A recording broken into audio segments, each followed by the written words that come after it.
tonight we're getting some new information about what to expect on the big event in Capitol Hill, the congressional testimony of Robert Mueller. We've learned that the former special counsel has been prepping, which of course you would imagine, but reportedly he's going to do an opening statement, and that was not clear prior to a little while ago. The DOJ has not seen that statement yet, though they have sent Robert Mueller a letter instructing him to stay within the bounds of the report, which he has said on his own, in his own public statement, that that is exactly what he would be doing. Some Democrats are seeing Mueller's appearance as perhaps a chance to spell more trouble for the president, to try to move the needle, open the door towards impeachment, but President Trump has remained dismissive of that. You can't take all those bites out of the apple. They're wasting their time. And Robert Mueller, I know he's conflicted. There's a lot of conflicts that he's got, including the fact that his best friend is Comey. As you know, he wanted the job of the FBI director. He didn't get it. And we had a business relationship where I said no. And I would say that he wasn't happy. Then all of a sudden he gets this position. But you know what? He still ruled, and I respect him for it. He still ruled. No collusion, no obstruction.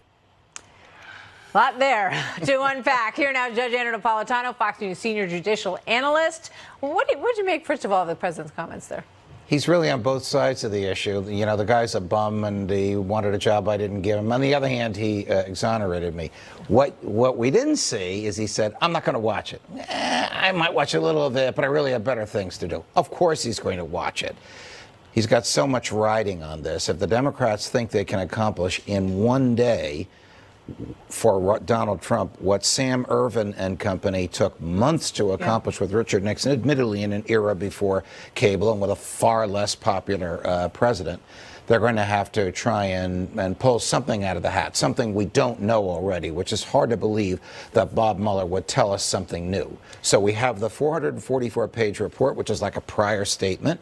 We have his 10-minute statement, which surprised everybody, that he made in the Justice Department the day before he resigned. That's a month and a half ago. Where he said he had no intention of doing this. Correct. And that he wouldn't do it because everything that he had to say was already in the report. And now we're going to have his introductory statement. So the more statements you make, the more opportunities those who are cross-examining you have to see if there are inconsistencies between what you said before and what you say now.